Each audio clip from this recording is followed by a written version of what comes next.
Earlier this year, I had this sudden urge to paint for 100 days straight. I recently got back from an exhibition in Spain. It was a group show, which was so exciting, but something in me just craved my own project. Now, I am so grateful and blessed to work with galleries all around the world, and I had an awesome experience exhibiting and selling my work, but there is a big part of me as an artist that just wanted to make things for fun, just because without any pressure or expectation. And so in July 2025, I decided to start painting something every single day for 100 days. And so in this video, I want to share a little bit about that experience, what I learned, what were some of the biggest takeaways, challenges, as well as wins and really magical moments.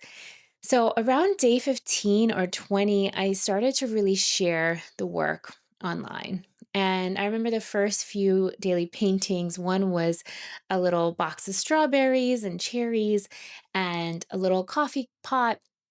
For whatever reason, as I started to share them on Substack and Instagram, they really took off. People were messaging me about them, asking me about the project, asking me about my work. And I was really excited and grateful, honestly, for the support and attention. Of course, as an artist, that's really important.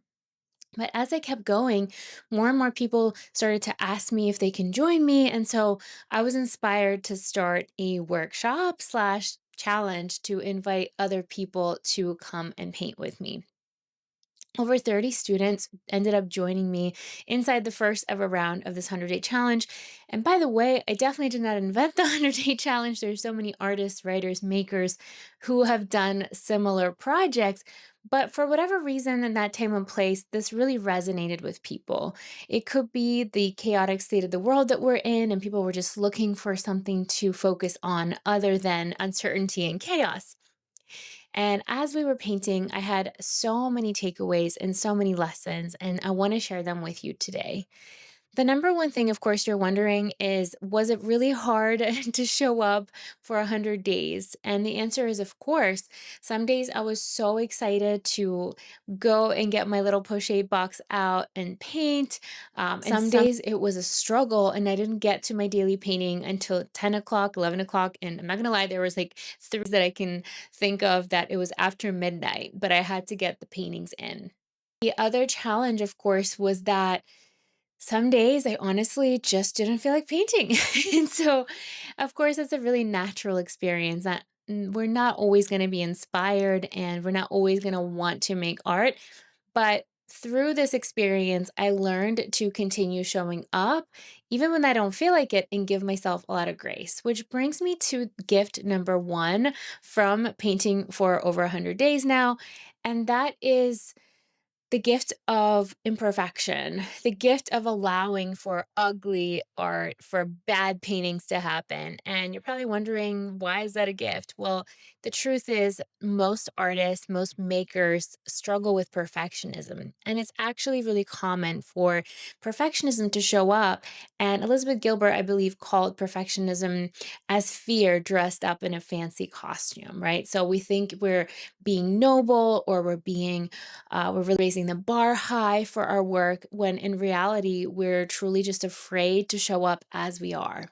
And I will tell you this, that 99.9% of artists, I would say 100%, but most people will make something that they don't like the way it looks, the way it reads, the way it sounds. And that's 100% part of the creative process. And because I didn't allow myself in this specific challenge to go back and edit, I had to get really comfortable with allowing for some poor and sometimes, frankly, ugly, weird paintings to come out and live because they are a part of me, right? And I shared them. I shared most of my work. I think I shared 95% of the paintings that I made with people, at least on Substack. And so when I was working with my students inside my program, a lot of them said, "Oh my gosh, I spent 3 hours trying to fix this ugly painting. I made an ugly painting." Well, the truth is, those ugly paintings, one, they're evidence and proof that you are showing up for yourself and for your work. And two, they're actually teaching you to create more freely without feeling like you need to be perfect or nail it every single time. Because when we let go of that need to be perfect, we truly allow for miracles, for surprises, for happy accidents to come through our work without the ugly paintings, without the need to be pretty or perfect or nice. They are free, and therefore we can discover something new about our work. You may have heard the phrase that's frequently accredited to William Faulkner called kill your darlings. And by practicing this daily 100-day challenge of painting, I was able to kill some of my darlings. I was able to show up and say, I'm not here to make a pretty painting. I'm here to make a painting. And that really opened me up. It really loosened me up. And so, even though I don't consider myself like a super rigid, uptight painter, we all fall prey to perfectionism or needing to overcompensate. So, this experience really helped me to let go of this need to make a perfectly pretty painting before I share it with the world. I was able to share some of my ugliest work, and it was actually the best gift ever. So, that is takeaway number one. Takeaway number two is increasing the value and this feeling of self worth when it comes to my art practice. Not that I've really needed help with this. I've done a lot of work over the past 15 years and I feel pretty confident with my work. But I will say this opened up a whole new level to me. And the reason being is that I realized when I started to see the paintings pile up and I started to make this grid on the wall that each one of those paintings was maybe 15 minutes, 30 minutes, an hour of my day. And when I saw my time, my life force on the wall, I realized, well, that's literally my life. And I'm never going to get that time back. And thank God I spent it painting and doing what I love. But at the end of the day, how precious is that? So even if it doesn't resonate with someone, even if someone doesn't like it aesthetically or visually, the point is that I have created something that is literally a particle of my existence and I'm never going to be able to recreate it again and I'm never going to get that time back. And so it really reminded me and reinforced this idea of how valuable we are and how valuable time is. And gift number three was once again to do with time, but time as a stretchy and kind of this moral enigma because some of the days felt really long and some of the days felt kind of even boring.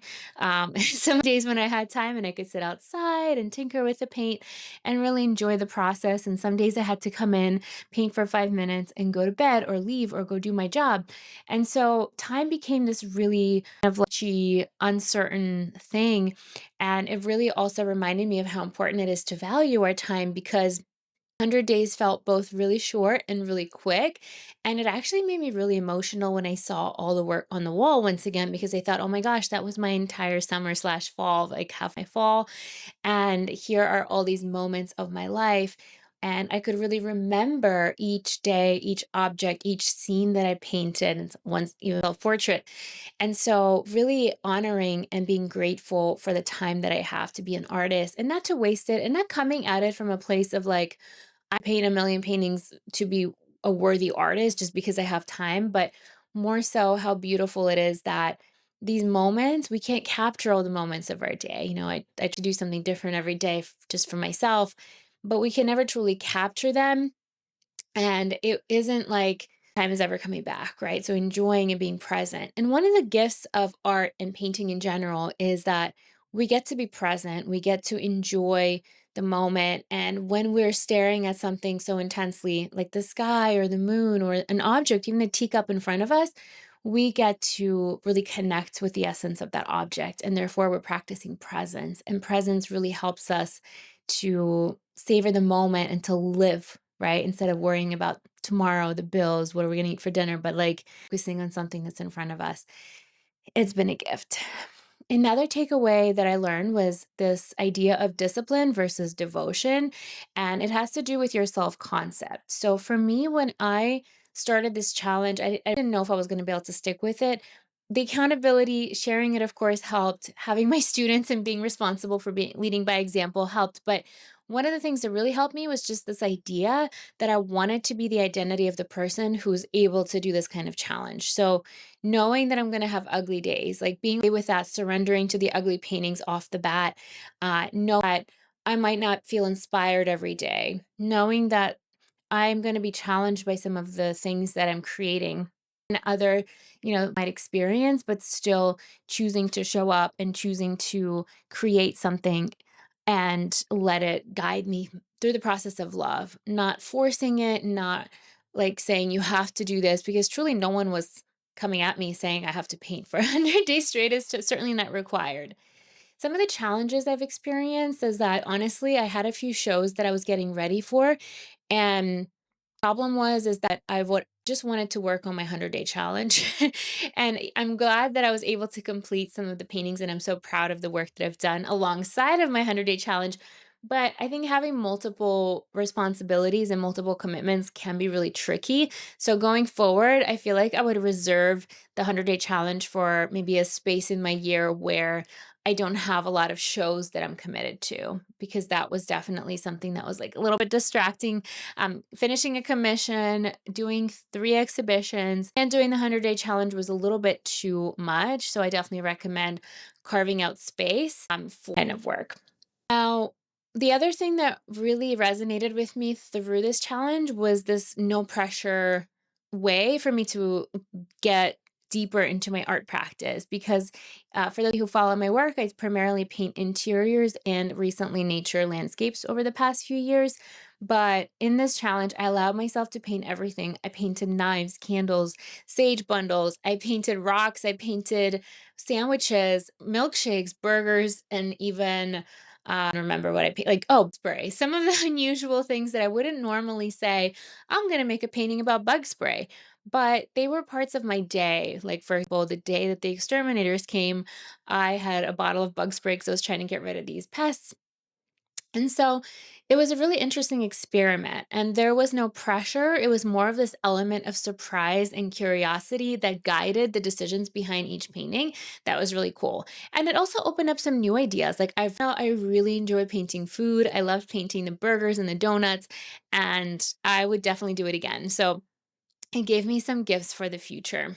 One thing I want to say to you is I think the biggest takeaway is the self trust you build when you complete a challenge like this. So for me, like I said, I never really stick to things that well. I like to start and not finish. And for me to say that I actually finished 100 days of mini paintings is a big deal. So I am celebrating myself, but I also want to encourage you, if you are someone who doesn't finish things, celebrate anything that you're able to do, even if it is 3 days or 10 days or whatever you're able to, because most people won't even try.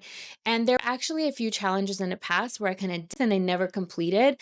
And they were kind of primers for this one. So never give up, even if you have failed in the past, but you still have a desire to do something like this. I think it's totally worth your time to do that. Oh, I hope that you enjoy seeing little peeks of this experience over the past almost 3.5 months of my daily painting challenge and 100 tiny 3x5 oil paintings. I am excited to be offering this as a course once again. And in a few months, this program will open. So make sure you join the wait list, and I will email everyone once it becomes available. And we're going to be painting together for another 100 days, or whatever frequency works for you. You can always adapt it to your own needs, whether it's less or more. And the other thing I want to share is these paintings are going to be available in my online shop. So if you want to take a piece of my experience of my daily life, they're almost like little diary postcards of my existence and my painting journey. You're welcome to visit my website at katarina.popova.com. And if they are sold out, then you can just join the waitlist for the next round. I will be painting more. And I'm so excited to see what you create. Let me know in the comments if you've ever done the challenge like this and what you learned and what were your favorite takeaways, as well as what are some of your favorite paintings from my challenge. Thank you so much for watching, and I hope you enjoyed this video and my story.